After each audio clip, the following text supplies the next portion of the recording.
que podemos hablar. Y para mí no hay nada más importante en esta semana que hablar de Pentecostés.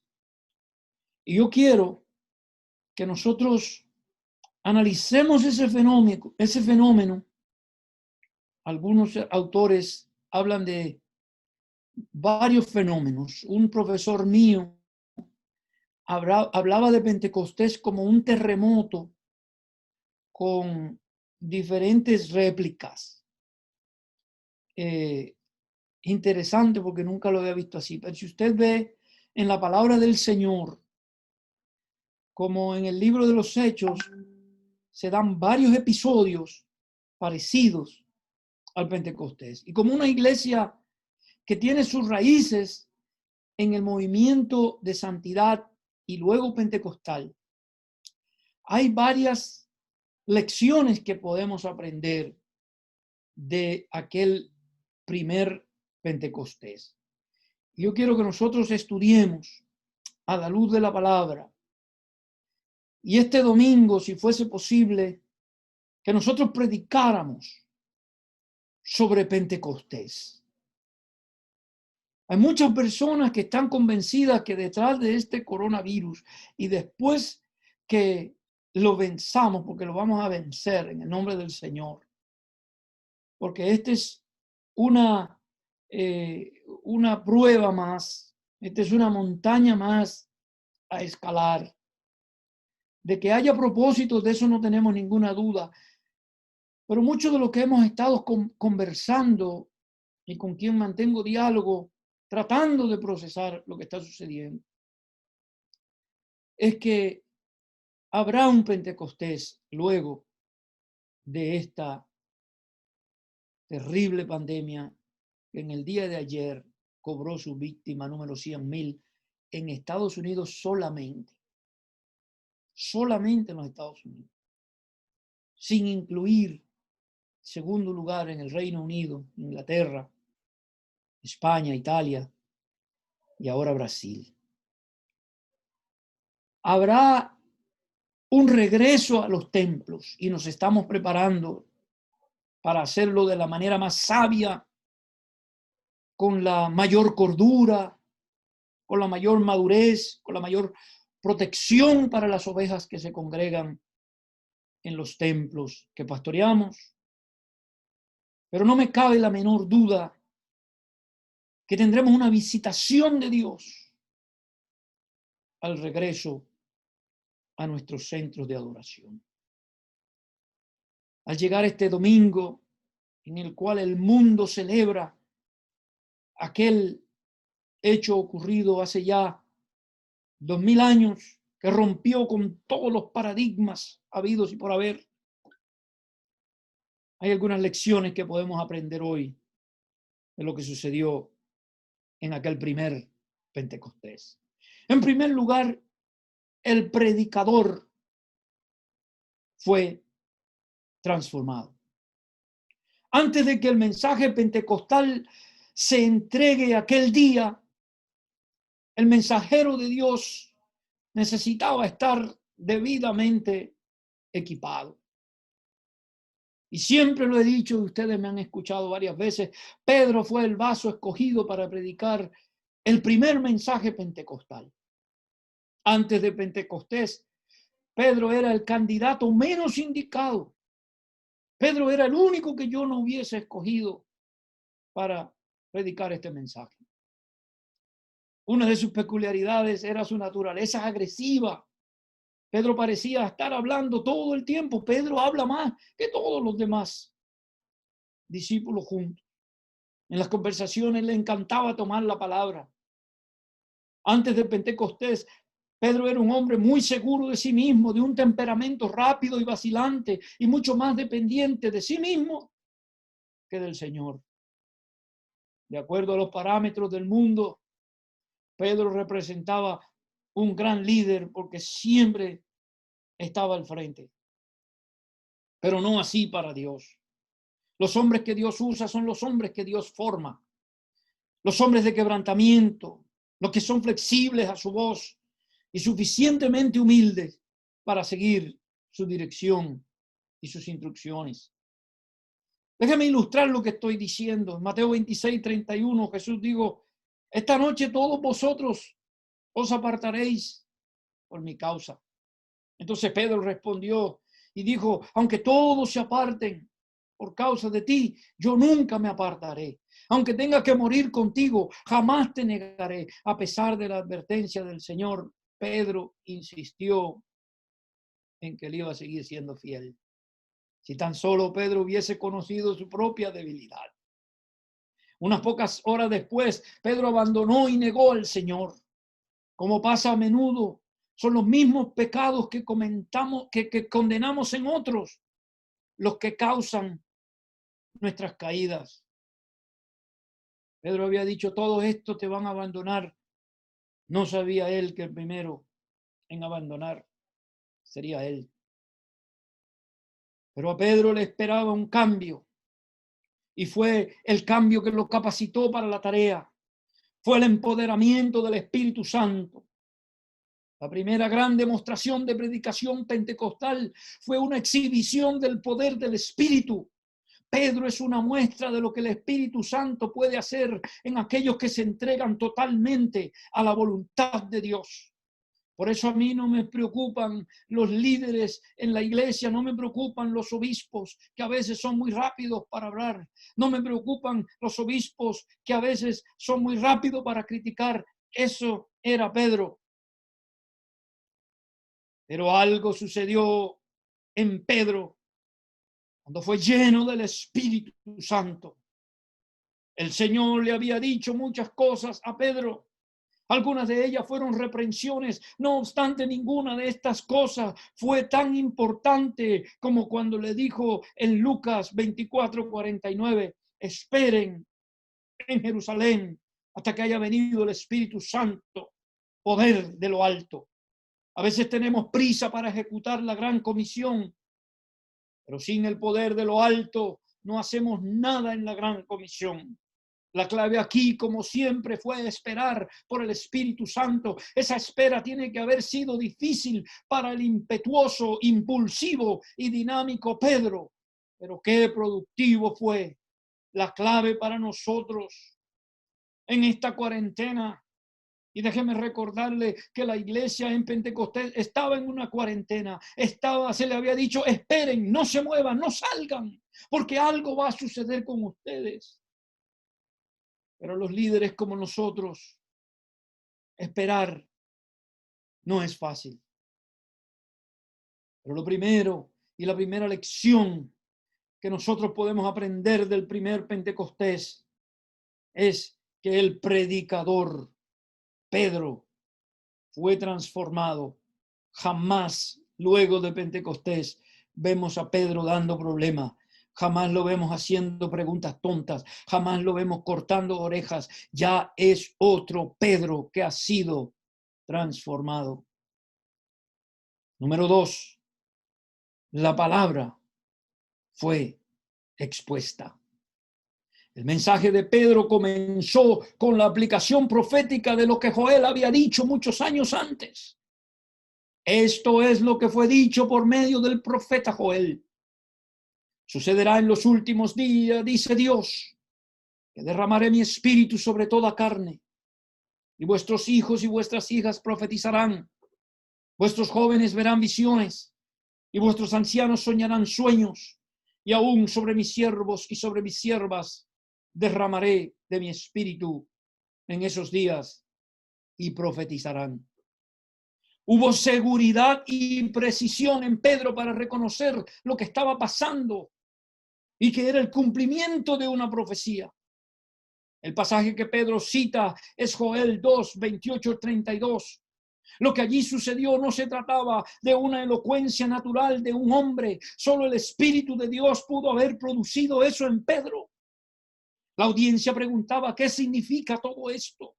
Y Pedro le respondió que una nueva dispensación había comenzado, que un nuevo orden de cosas había comenzado, que la religión como se conocía hasta ese momento había terminado y que ahora por la palabra se podía verificar el derramamiento del Espíritu Santo sobre los jóvenes y los ancianos, sobre los siervos y las siervas. había sido derramado el Espíritu Santo de Dios.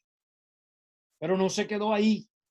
Su exposición se movió del profeta Joel a los salmos, particularmente al Salmo 16, el Salmo 110 y el 132, y aplicando como todo un maestro en las Escrituras.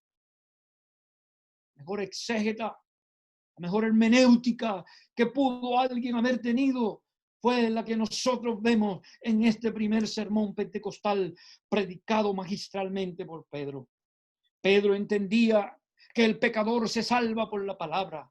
Por el oír viene la fe y la fe por la palabra de Dios. Romanos 10:17.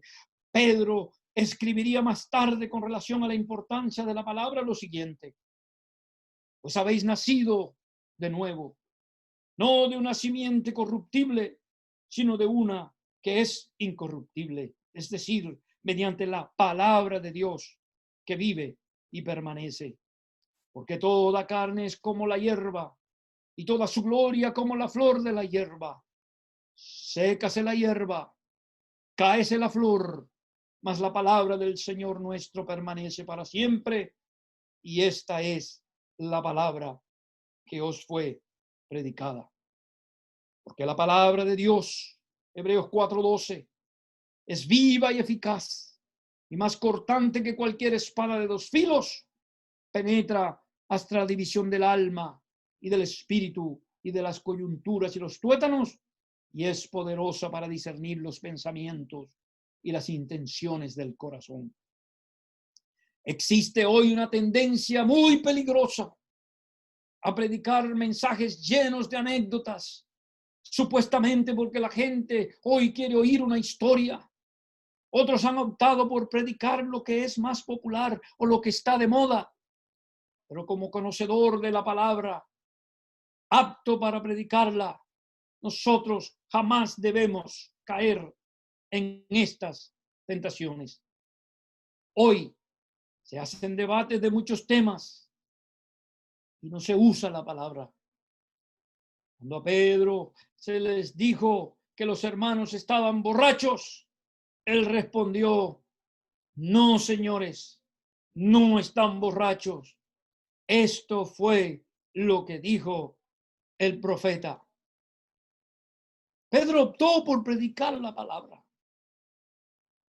Varias conversaciones que tengo con el obispo Flavio hemos estado hablando en estos días. La gente no va a estar preguntando tonterías en estos días. La gente anda buscando respuestas, pero la gente necesita respuestas bíblicas, respuestas relevantes. El predicador pentecostal debe ser familiar con el texto y dirigir a su audiencia a la palabra de Dios. Y eso fue exactamente lo que hizo el apóstol Pedro. Primero, el predicador fue transformado.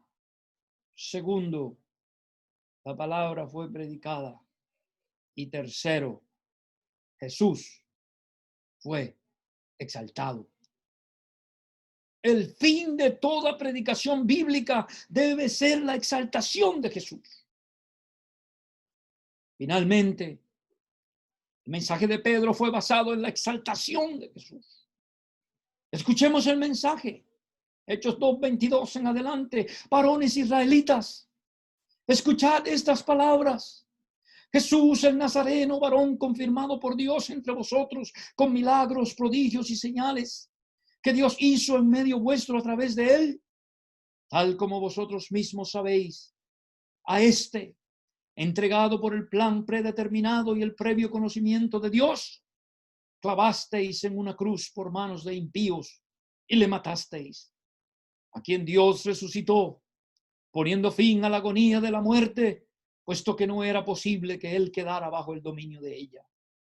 Porque David dice de él: veía siempre al Señor en mi presencia, pues está a mi diestra para que yo no sea conmovido.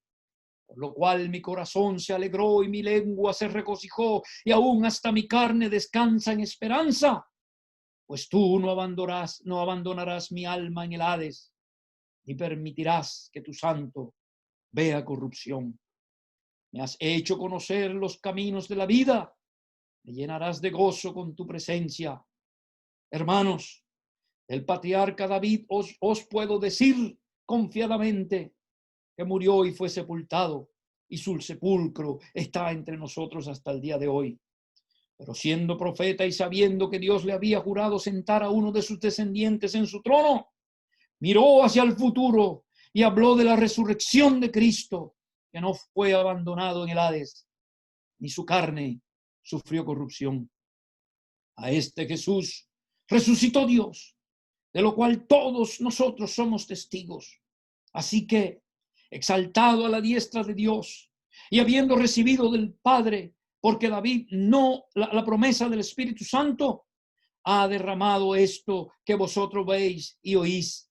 Porque David no ascendió a los cielos, pero él mismo dijo el Señor a mi Señor, siéntate a mi diestra hasta que ponga a tus enemigos por estrado de tus pies. Sepa pues con certeza toda la casa de Israel que a este Jesús, a quien vosotros crucificasteis, Dios le ha hecho Señor y Cristo.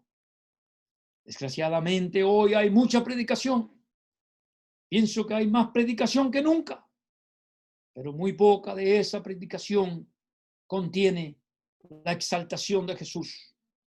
El Pedro de Pentecostés es un Pedro lleno del Espíritu, y todo lo que está lleno del Espíritu exalta a Jesús. Pedro apeló primero al trabajo de Jesús, a sus maravillas, prodigios y milagros. También se refirió a Jesús como el Nazareno, ya que así le conocía su audiencia. Mientras que a veces nos referimos a la muerte de Jesús y resurrección, muchas veces nos olvidamos de su trabajo en la tierra. Se han convertido tan comunes en nosotros que ya no nos impresionan mucho y ni siquiera los compartimos. Y no solo las obras de Jesús que están registradas mientras estuvo en la tierra, sino los testimonios que han sucedido en cada una de las vidas de nosotros. Pedro luego pasó de su mensaje de exaltación de Jesús a hablar de la muerte del Mesías. Los sufrimientos del Mesías no fueron simple accidente. Pedro luego demuestra que Jesús fue el Cordero de Dios, que fue inmolado antes de la fundación del mundo. ¿Cuáles fueron los resultados de esta predicación de Pentecostés? Esto es lo que yo le llamo las 3 C de la predicación. En primer lugar, hubo convicción. Hechos 2:37 dice, al oír esto, compungidos de corazón, dijeron a Pedro y a los demás, hermanos, ¿qué haremos? Esa es la reacción que debe haber cada vez que nosotros predicamos. La audiencia debe preguntarse, ¿cómo vamos a responder? Tal fue el poder del sermón. Cada predicador debe tener pendiente que no todos sus oyentes saben que están perdidos. El concepto de estar perdido ha desaparecido en los predicadores de hoy. La congregación puede poseer conocimiento intelectual y ser indiferente a su pecado o su pobre relación con Dios. Predicar con convicción y predicar para convicción, pienso yo, que es la necesidad más grande que hay detrás de los púlpitos en el día de hoy. Es el Espíritu Santo que trae convicción. Muchos hoy predicamos para agradar el oído, para que la gente se sienta bien, o para causar o reclamar un aplauso.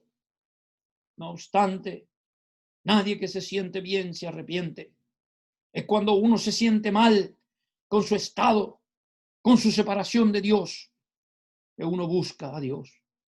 En 1 Corintios 2, Pablo dice, cuando fui a vosotros, no fui con excelencia de palabras o sabiduría, y ni mi palabra ni mi predicación fue con palabras persuasivas de humana sabiduría, sino con demostración del Espíritu y de poder, para que vuestra fe no esté fundada en la sabiduría de los hombres, sino en el poder de Dios. Mis queridos compañeros de México, Centroamérica y el Caribe, los quiero llamar a que prediquemos para convicción. No se preocupen si la gente le dice: pastor, me sentí mal, me sentí dolido con su sermón. Generalmente respondo: me alegro por eso, porque es el dolor según Dios que nos lleva al arrepentimiento. La primera C de la predicación pentecostal es convicción. La segunda, conversión. A veces predicamos miles de sermones y no hay una conversión. La predicación de Pedro causó que 3,000 personas vinieran a los pies del Señor con una sola predicación. Necesitamos predicar para que la gente se convierta, para que la gente deje sus malos caminos. Una de las cosas que más me entristece cuando veo el evangelio predicado en la televisión o en la radio es que a los predicadores les cuesta decir la palabra pecado. Es que les cuesta señalar el estado caído en que estamos, no solamente los de afuera, sino también nosotros, los de adentro. Nuestra predicación debe ser una predicación dirigida hacia la conversión. No dejemos nunca nuestro llamado al altar, es parte de ser pentecostal. Debemos llamar siempre a las personas a dejar sus malos caminos y a convertirse al Señor. Y la última C, debemos predicar para continuidad. La palabra de Dios dice: y perseveraban en la doctrina de los apóstoles, en la comunión uno con los otros, en el partimiento del pan y en las oraciones. Era una iglesia de continuidad. Era una iglesia de perseverar en la doctrina. Hoy mucha gente dice: la doctrina no es importante. La doctrina es lo más importante. Porque hay sana doctrina y hay enferma doctrina. Y la iglesia primitiva se esmeraba en guardar y en continuar en la doctrina de los apóstoles, en la comunión uno con los otros, en el partimiento del pan y en las oraciones. ¿Cómo yo sé que el COVID-19 no acabará con la iglesia del siglo XXI? Porque la iglesia no ha sido cerrada. Los templos han sido cerrados. Pero la iglesia del siglo XXI persevera en la doctrina de los apóstoles. ¿Estamos en comunión los unos con los otros? ¿Estamos partiendo el pan por las casas? Y seguimos orando. Quiera Dios que los púlpitos de México, Centroamérica y el Caribe se llenen este domingo, ya sea de manera virtual o de manera física, y que nosotros prediquemos en este domingo de Pentecostés, como se paró el apóstol Pedro aquel día, aquella persona que era vacilante, que un día negaba, al otro maldecía y al otro entregaba al maestro. Pero al ser lleno del Espíritu Santo, se convierte en una pieza importantísima dentro de los apóstoles. Comienza a escribir carta, porque Pedro fue transformado. Oremos en este Pentecostés por una transformación de nosotros como predicadores. Número 2, Hagamos un compromiso a predicar solamente la palabra, como lo hizo Pedro. Número 3, hagamos un compromiso para exaltar a Cristo. Y yo les aseguro a ustedes que nuestra predicación va a tener resultados y va a haber convicción, va a haber conversión y va a haber continuidad. Que Dios les bendiga.